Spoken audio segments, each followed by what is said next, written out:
झारखंड की राजनीति के लिए आज शोक का दिन है। झारखंड के कद्दावर नेता माने जाने वाले समरेश सिंह ने आज गुरुवार अपने आवास पर अंतिम सांसें ली। 2 दिनों पहले ही उन्हें अस्पताल से डिस्चार्ज मिला था। सांस की गंभीर बीमारी से वो पीड़ित चल रहे थे। ऐसे में आज जब यह खबर मिली तो सुबह से पूरे बोकारो शहर सहित झारखंड भर में जो उन्हें जानते हैं, जो उन्हें मानने वाले हैं, सभी की आंखें नम हैं। और उन पर बातचीत करने के लिए किस तरह से वो कद्दावर नेता बने, झारखंड की राजनीति में उनका क्या योगदान रहा और किस तरह से, चूँकि झारखंड की मांग में भी उनकी काफ़ी महत्वपूर्ण भूमिका रही और बीजेपी के संस्थापक सदस्यों में एक माने जाते हैं समरेश सिंह। हम बातचीत करते हैं, हमारे साथ मौजूद है प्रभात खबर के स्टेट एडिटर अनुज सिन्हा सर। सर, हम आपका स्वागत करते हैं। सबसे पहले तो आप बहुत दिनों से राजनीतिक सफ़र उनका देखते आ रहे हैं और काफ़ी लंबे समय से आपने झारखंड आंदोलन को भी देखा है, तो उनकी क्या भूमिका थी? क्योंकि भाजपा में थे, भाजपा के संस्थापक सदस्यों में एक रहे और काफ़ी अहम भूमिका उन्होंने निभाई। किस तरह से झारखंड आंदोलन में आप समरेश सिंह की भूमिका को मानते हैं? आज झारखंड ही नहीं, देश के लिए एक दुखद दिन कह सकते हैं। दादा यानी समरेश सिंह नहीं रहे। याद कीजिए उनकी पुरानी बातों को, और उनके बारे में अगर जानना चाहती हो तो ये है कि दादा ने अपना जीवन जिया झारखंड की राजनीति में। झारखंड बनने के पहले या बाद में उन्होंने अपनी शर्त पर राजनीति की, अपनी शर्त पर दब कर उन्होंने काम नहीं किया। एक राजनेता के लिए काफ़ी मुश्किल होता है। बहुत मुश्किल होता है। एक लेबर नेता हुआ करते थे शुरू में, मूल निवासी यहीं के झारखंड के चंदन कियारी के रहे और जनसंघ, भारतीय जनसंघ के समय से वो जुड़े थे। उन दिनों जब अलग राज्य की मांग हो रही थी, झारखंड की मांग हो रही थी और भाजपा ने आधिकारिक तौर पर उसका सपोर्ट नहीं किया था, उसके पहले भी समरेश सिंह अलग वनांचल राज्य की मांग करते थे, अलग राज्य की मांग करते थे। आसान काम नहीं था उस समय। मतलब भाजपा के बनने के पहले भी वो छोटे राज्यों के पक्षधर थे। भाजपा 1980 में भाजपा का गठन हुआ, बन गए। ये उनके साथ इंद्र सिंह नामधारी जी थे, रितलाल वर्मा जी हुआ करते थे, ललित उरांव जी थे और छत्रु महतो, रुद्र प्रताप सारंगी जी जो बाद में ये एमपी बने थे, 2 बार बने थे जमशेदपुर से। ये सारे लोग वो थे जो भाजपा में रहने के बावजूद अलग राज्य की मांग करते थे, जबकि भाजपा ने अलग राज्य का समर्थन आधिकारिक तौर पर नहीं किया था। क्यों? झारखंड को या वनांचल को नाम था, वो अलग होना था बिहार से और पूरे एरिया में बिहार के नेताओं की पकड़ थी बीजेपी में, भाजपा। और जो भाजपा के जो नेता थे बिहार के, वो नहीं चाहते थे कि अलग राज्य बने उन दिनों। लेकिन 1988 में जब नामधारी जी बन गए, बिहार प्रदेश भाजपा के अध्यक्ष बने, 88 में है, जनवरी का मामला होगा, जनवरी 88 का होगा। उसके बाद उन्होंने शुरू की, इस मामले को आगे बढ़ाया, सपोर्ट किया और आगरा अधिवेशन में मुरली मनोहर जोशी के प्रयास से सहमति बनी कि भाजपा अलग राज्य का समर्थन करेगी, वनांचल राज्य का है। लेकिन उसके पहले से समर्थन करते रहे, लगातार मांग करते रहते समरेश दा। तो ये इनका बड़ा रोल था। एक घटना के बारे में अगर जाने है, 1985 की बात है। ये अलग राज्य के लिए, वनांचल राज्य के लिए बहुत बड़ी सभा की थी, बैलगाड़ी जुलूस इन्होंने निकाला था बोकारो में। 85 जनवरी के आसपास का होगा, 23-24 जनवरी के आसपास का मामला था है।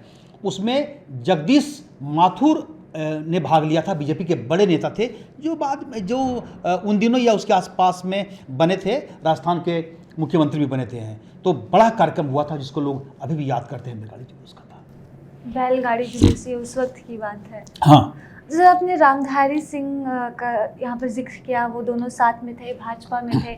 फिर एक घटना ये भी थी कि भाजपा से वो अलग भी हुए, जबकि भाजपा का कमल निशान, जो कि अभी प्रतीक चिन्ह माना जा रहा है और कमल खिलेगा, ये बातें कही जा रही है हर जगह, तो उसके सुझाव भी था समरेश सिंह का दरअसल में, सुझाव था। हाँ, दरअसल में वो जब चुनाव जीते थे निर्दलीय जिस समय 1977 में, उस समय उनका चिन्ह कमल ही हुआ करता था, तो उनके प्रति एक सिंपैथी थी और उनका एक चॉइस हुआ करता था, तो उन्होंने मांग रखी थी है। नामधारी जी के साथ मिलकर इन्होंने, जब हुआ कि बहुत परेशान किया गया था, तो इन लोगों ने अलग एक बनांचल मोर्चा कर कर एक अलग पार्टी बनाई थी, जिसका बाद में विलय कर दिया गया था। एक तरीके से बीजेपी में रिवॉल्ट तक की बात हो गई थी कि विद्रोह करेंगे। वो इसलिए था कि ये सब लोग, ये सारे नेता लोग अलग राज्य के समर्थन में थे, जिनको जो भाजपा के बड़े कद के नेता थे बिहार के, जो सपोर्ट नहीं करते थे, वो काफ़ी परेशान करते थे इन लोगों को है। इससे नाराज होकर इन लोगों ने कई विधायकों के साथ पार्टी छोड़ दी थी। ये मामला था उस समय का। कद्दावर नेता माने जाते हैं काफ़ी बड़े, और आज भी जब कोई भी श्रद्धांजलि दे रहा है या फिर उन्हें याद कर रहा है तो उनकी कुछ बातें याद आ रही है उन्हें, और उन सभी बातों को साझा किया जा रहा है एक मंच पर। तो आपके जहन में ऐसी कोई बात हो जिसे आज आप साझा करना चाहते हैं, जो अछूता हो अब तक लोगों के बीच से? हाँ, एक घटना का जिक्र करूंगा मैं। कद्दावर नेता ऐसे थे कि किसी भी मंच पर जब वो भाषण देते थे तो उनके भाषण देने की कला, उनके और नामधारी जी की, उनका हाथ भी बोलता था। हाथ, बॉडी लैंग्वेज बहुत स्ट्रांग था उनका है। बात करते ये कर कर बाह चढ़ाकर है, मतलब उससे एक एनर्जी मिलता था। क्योंकि मजदूरों के भी नेता रहे हैं, काम करके है, तो मजदूरों को आगे बढ़ाना, उनका उत्साह बढ़ाना, तो उनके भाषण के बाद लोगों के अंदर में एक जोश होता था, एक उत्साह होता था। इतने बड़े नेता थे। विधानसभा में जब बोलते थे वो, और आप उसमें टोका टोकी किए तो चुप नहीं रहते थे, उसी भाषा में वो देते थे। टिट फॉर टैट, ईंट का जवाब पत्थर से देने में भी विश्वास रखते थे दादा। ये उनका कद था, इसलिए उनको कोई भी दबा कर नहीं रख सका। जो हम लोग जानते हैं उनको है, कभी भी उन्होंने दब कर, जो आज की तारीख में होता है ये चरण स्पर्श करके ये सब करके आगे बढ़, वो नहीं, अपने मेहनत के बल पर, अपनी बोली, अपने जन समर्थक के बल पर उन्होंने राज किया। चाटुकारिता की राजनीति नहीं, उससे वो अलग नहीं पोसाई पड़ता है, अलग रहेंगे, हम अलग पार्टी बना देंगे, और फिर आए तो काम किए। एक कई दलों में रहे, इसी कारण से उन्होंने कई बार पार्टी भी बदली, भाजपा से अलग हुए, मोर्चा बनाए, फिर बाबूलाल जी के पार्टी जेबीएम में चले गए है। एक बार वनांचल कांग्रेस करके एक थी, उसमें रहे। तो ये सब होता रहा उनकी में। घटना, बड़ी घटना यह थी कि 2001 में राज्य बनने के बाद वो ये साइंस एंड टेक्नोलॉजी मिनिस्टर बने थे झारखंड के। उस समय जो राष्ट्रपति बने डॉक्टर कलाम, तो डॉक्टर कलाम उस समय प्राइम मिनिस्टर के एडवाइज़र हुआ करते थे। वो बोकारो आए थे, और बोकारो में उसी हेलीकॉप्टर में ये सब लोग थे, डॉक्टर कलाम, समरेश सिंह और 2-3 लोग और थे, 5 या 6 लोग सब मिला करते हैं। उस समय एक्सीडेंट हुआ था और ये लोग बाल बच गए थे। एक तरीके से मौत से इनका सामना, डॉक्टर कलाम और समरेश सिंह जी, इन लोग का सामना मौत से हुआ था। तो ये एक घटना थी जिसकी चर्चा आज नहीं हो रही है, अभी है 2001-2 की घटना होगी। ये बात तो अभी मीडिया में अछूती रह गई। अब आ जाएगी, उस समय चर्चा में थी, उस समय तो काफी बड़ी घटना थी, काफी बड़ी घटना मानी जा रही है।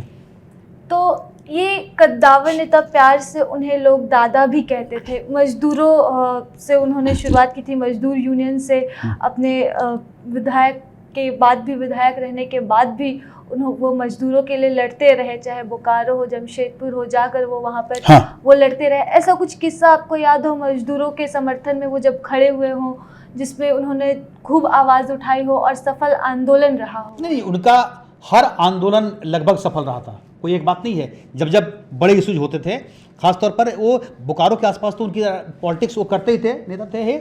जब यहाँ से उठकर जब जमशेदपुर में टाटा कंपनी के बारे में हुई तो वहाँ भी जाकर वो आंदोलन करते थे, अपना संगठन बनाते थे। लेकिन क्या हुआ कि बाद के दिनों में उनकी सक्रियता ज़्यादा बढ़ गई पॉलिटिक्स में, तो फिर लेबर नेता से, श्रम नेता से वो इधर उनका समय बीतने लगा, इसलिए उस मामले को बहुत आगे वो ले जाकर नहीं रहे। दोनों का काम दो तरह का होता है। तो मूलतः वो लेबर नेता हुआ करते थे, लेकिन बाद के दिनों में उनकी एक्टिविटीज इतनी बढ़ गई, इतने लोकप्रिय हो गए, बॉय हो गया है कि एक्टिव पॉलिटिक्स में उनकी मांग काफ़ी बढ़ गई और पार्टी उनको छोड़ती नहीं थी। बात हुई कि बीजेपी के जब कोर कमेटी की बैठक होती थी, बड़ी बड़ी बैठक होती थी, बड़ी रणनीति बनती थी, तो उसमें वो रहते थे दादा, तो उधर समय कम दिया करते थे। और मामला एक बार विधानसभा में काफ़ी हंगामा हुआ था पक्ष और विपक्ष में। और जानते हैं आप सब लोग कि कई ऐसे अवसर आते हैं जब माइक तोड़कर भी चलते हैं, तो उन दिनों भी किसी चीज़ में ये पीछे नहीं रहते थे, जवाब तो देते ही थे और तरीके से देते थे। ये दादा की ताकत थी। 4 बार के विधायक रहे, मंत्री भी बने, लेकिन कहा जाता है कि धनबाद से सांसद बनने की उनकी इच्छा जो है वो अभी भी अधूरी रह गई। नहीं, कोई बहुत बड़ी सांसद बन जाते तो बहुत बड़ा काम हो। दादा इससे ऊपर के व्यक्ति थे, उनके लिए ये सब पद ये सब बहुत महत्वपूर्ण नहीं था। मंत्री रहे ही ना है वो। उनके जो जब हमारी मुलाकात एक ही 2 बार उनसे हमारी मुलाकात हुई है, बातचीत हुई थी है, तो वो लोगों के दिलों पे राज करना चाहते थे और उन्होंने किया। पद केल में कि बहुत कुछ करना है, उससे उनको मतलब होता नहीं था, नहीं तो कई पद पा लेते है। जो व्यक्ति बीजेपी के शीर्ष नेताओं के सीधे संपर्क में रहते थे, वाजपेयी जी उनको मानते थे। एक तस्वीर भी कहीं पर मिलेगी कि वाजपेयी जी का स्वागत वो कर रहे हैं। तो अनेक चीज़ें हैं, भाजपा के बड़े बड़े लोग कद के लोग उनको मानते थे। तो ये एमपी का पद ठीक है, चुनाव चाहते थे लड़के, विधायक हैं, एमपी बनेंगे, आगे किसी की भी अभिलाषा हो सकती है, लेकिन उसको बहुत तवज्जो वो नहीं देते थे है। उससे ऊपर उठकर वो काम करते थे, उनकी अलग पहचान थी। और झारखंड आज की तारीख में इस कमी को एहसास करता है। उनकी कमी झारखंड को खलेगी कब? जबकि कहीं पर जिस मंच पर बहुत ही तेवर के साथ अपनी बात रखने की बात होगी, उसमें तब लोग याद करें कि दादा रहते तो ऐसा नहीं होता। झारखंड की राजनीति में जब किसी कद्दावर नेता का नाम का जिक्र किया जाएगा या फिर याद किया जाएगा कि कोई मजदूरों के हक के लिए या फिर बेबाक तौर पर अपनी बात रखता था, तो समरेश दा की याद हर किसी को आएगी। और आज नहीं बल्कि झारखंड के आने वाले भविष्य में और आने वाले दशकों में भी समरेश दा की भूमिका राजनीति में अहम रहेगी और उनका ये योगदान हमेशा याद किया जाएगा। प्रभातखबर.com, विश्वास वही, रफ्तार नहीं।